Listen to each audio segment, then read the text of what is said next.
박현경 기자의 인사이드 아메리카.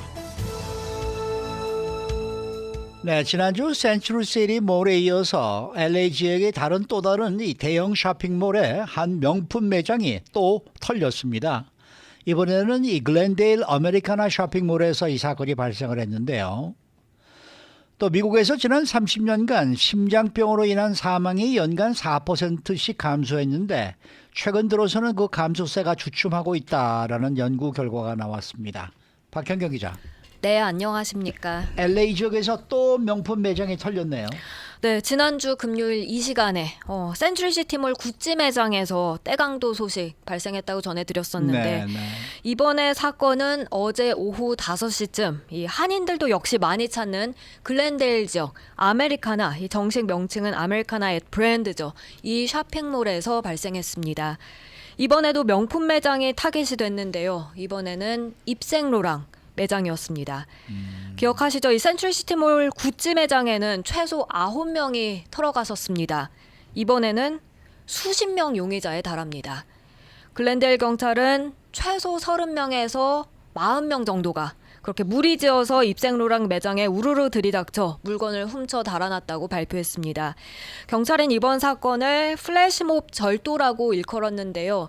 이 플래시몹, 약속 장소에 모여 짧은 시간 동안 황당한 그런 행동들을 한 뒤 순식간에 흩어지는 불특정 다수의 군중을 뜻하죠. 보통 플래시몹으로 잠깐 모여 춤을 추거나 그러는데 이젠 절도 행각을 벌인 겁니다. 와, 30-40명이면은 정말 엄청나겠습니다. 네. 이 정말 플래시몹 하는 거 아닌가라고 착각할 수도 있었겠어요. 그렇습니다. 이 당시 쇼핑객들은 범행 장면을 휴대전화로 촬영해서 소셜미디어에 영상들을 올렸는데요. 이 영상들을 보면 입생로랑 매장 안에서 절도 행각을 벌인 용의자들이 정말 끊임없이 빠져나옵니다. 마치 줄지어 나오는 듯한 모습이었습니다. 그리고 각 용의자들마다 정말 두 손, 두 팔 가득 핸드백 같은 물건들을 갖고 나왔고요. 심지어 넘쳐나게끔 무리해서 훔쳐 갖고 나오다 보니 나오면서 길바닥에 떨어뜨리기까지 했습니다. 아니, 이 매장은 참 피해가 상당하겠네요. 어느 정도인지 좀 나와 있나요? 피해 규모가? 네, 약 30만 달러치에 달합니다. 이야. 용의자들은 30만 달러치를 털어갔다고 경찰은 밝혔습니다.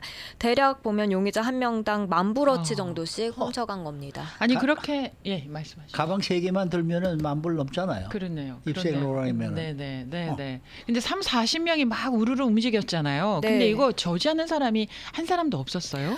영상 찍힌 장면을 보면요. 아마존 조끼를 입은 한 사람이 용의 남성 한 명을 붙잡고 막으려는 모습이 보이긴 했습니다. 그렇지만 경찰이 체포된 용의자가 있다고 밝히진 않았으니까 그 후에 이제 도망친 것으로 보여집니다. 글렌데일 아메리카나 아시겠습니다만 야외 쇼핑몰이잖아요. 그렇죠. 그래서 매장에서 그러니까 그 입생로랑 매장에서 얼마 떨어지지 않은 곳에 차를 세워둘 수 있습니다. 그러니까 이제 용의자들은 인근에 차를 대기시켜 놓고 범행을 저지른 뒤 그 대기하고 있던 차에 올라타 도주한 겁니다. 경찰은 용의자들이 약 20대 차량들에 나눠 타서 도주했다고 전했습니다. 이야, 20대 차량들에 30-40명이 한꺼번에 행동한다는 거는 이건 미리미리 계획을 세우고 어떤 뭔가 작전을 다 세워가지고 작전을 세우지 않았으면 이거 불가능한 일인데. 그렇죠. 이 사건이 발생했을 때 쇼핑객들도 꽤 있었다고요? 네, 꽤 붐빌 때였습니다. 이게 사건이 오후 5시에 발생했으니까 쇼핑몰에 쇼핑객들 한창 많을 때였고요. 그래서 쇼핑객들은 이제 저마다 휴대전화 꺼내 들고 영상을 촬영하기 시작한 겁니다. 지난주 센트럴시티 구찌 매장 사건 오후 3시쯤 발생했었고 요즘은 해가 늦게 져서 오후 5시도 정말 환한 대낮이잖아요. 그렇죠. 용의자들은 쇼핑객들이 많건 적건 정말 아랑곳하지 않는 모습입니다. 그나마 다행이라고 할 수 있는 건 용의자들이 범행에 무기를 사용하진 않았다는 점이고요. 이번 사건으로 인한 부상자는 발생하지 않았습니다. 그래도 어제 사건을 목격한 많은 쇼핑객들 정말 깜짝 놀라고 무서웠다고 말합니다. 그렇겠죠. 이게 약 한 주일 사이에 대형 쇼핑몰에서 일어난 일들이잖아요. 네. 이게 굉장히 좀 심각한 문제 아닙니까? 아무리 비슷한 사건이 자주 발생해도 네. 이런 사건은 충격이 무뎌지진 않는 것 같아요. 맞아요. 네. 영상을 본 많은 사람들은 정말 황당하고 충격적이란 반응 나타내고 있습니다. 특히 여러 명이 갑자기 떼지어서 이런 범행을 저지르게 되면 아무리 그 주변에 사람이 많다고 한들 손쓸 도리가 없이 그냥 피해를 당하게 되는데요. 네. 문제는 휴대전화로 찍는다고 해도 그 영상을 보고 용의자들 신원을 파악하긴 어려워서 네. 검거로까지 이어지긴 힘들고요. 그러다 보니 자꾸 더 이제 대범하게 버젓이 범행을 저지르는 걸로 보여집니다.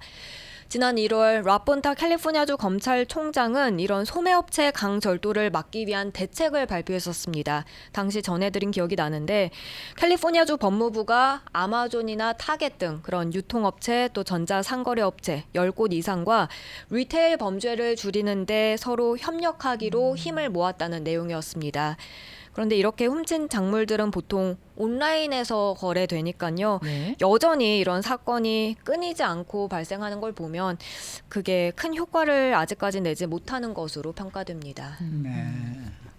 자, 다음 소식입니다. 미국에서 지난 30년간 심장병으로 인한 사망이 연간 4%씩 감소를 했었는데 최근 들어서 감소세가 좀 주춤하고 있다. 이런 연구 결과가 발표됐죠. 네, 미국 심장 저널에 발표된 러커스대 연구진 논문을 토대로 건강의학 웹진 헬스데이가 어제 전한 내용입니다.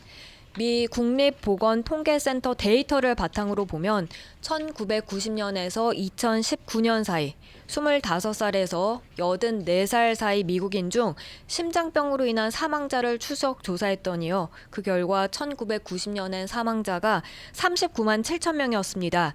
그런데 2019년엔 23만 7천 명으로 오, 크게 감소한 크게 게 감소했습니다. 발견됐습니다. 네. 이런 감소세는 미국인의 중간 연령이 33살에서 38살로 올라간 상황에서 이뤄졌다는 점에서 더 고무적이란 평가고요. 성별로 보면 남성 중 사망률은 연간 3.7%씩 감소했고요. 여성은 같은 기간 연간 4%씩 감소했습니다. 그러면은 이러한 감소세가 이제는 좀 주춤하다라는 얘기 아닙니까? 네, 2011년에서 2019년 사이가 이 감소세가 좀 둔화된 걸 볼 수 네. 있습니다. 1980년 이후에 태어난 사람은 이전 세대보다 어떤 연령에서도 관상동맥 심장병으로 사망할 위험이 오히려 소폭 증가했다고 연구진은 밝혔습니다. 네. 그리고 연구 책임자인 러커스대의 캔드 아나스 교수는 여성과 남성 모두의 모든 유형의 관상동맥 심장 질환으로 인한 사망이 크게 감소하긴 했지만 수정 가능한 3가지 위험 요소가 이 사망률에 미친 영향을 감안하면 아직도 상당한 개선 가능하다는 점이 있다고 밝혔는데요. 네. 이 3가지 위험 요소, 흡연, 음주, 그리고 비만이었습니다. 연구진은 이 3가지 관련 습관을 개선한다면 이런 관찰된 사망의 절반을 예방할 수 있을 것이라고 지적했습니다. 그리고 긍정적인 점은 지금 흡연이 꽤 감소하고 있다는 추세라고 했고요. 네. 이 밖에도 혈중 콜레스테롤 수치를 낮추는 약물이죠. 스타틴의 보급 확대와 또 진단 검사의 발달도 심장병 감소, 사망 감소에 도움을 주는 것으로 이번 연구 결과 분석됐습니다. 흡연과 음주, 비만하지 않아야 된다는 거 이런 거 많이 알고 있는데도 그런데도 그렇게 크게 줄어들지는 않나 봐요. 매년 4%씩 줄어든다고 했을 때 계속 4%씩 줄어들 수는 없는 거 아니겠습니까? 그러니까 최소 한도의 어느 정도의 선까지만 마지노선까지만 임계점이 있나 봐요. 나와주기만 해도 그것만 해도 대단한 유지하는 거죠. 것만으로도. 네. 네. 그리고 뭐 그걸 준비하시는 분들은 다 준비하셨나 봐요. 거기에 대해서 대비하시는 분들. 네. 요새 담배 끊으신 분들은 많죠. 네. 우리 주위에서 봐도 뭐 거의가 대부분이 이제 담배를 안 피시는 안 거 피시더라고요. 네. 술도 그렇게 많이 안 드시더라고요. 술도 이제 많이 좀 줄으신 거 예. 같고. 네. 수고 많으셨습니다. 고맙습니다. 박현경 기자였습니다.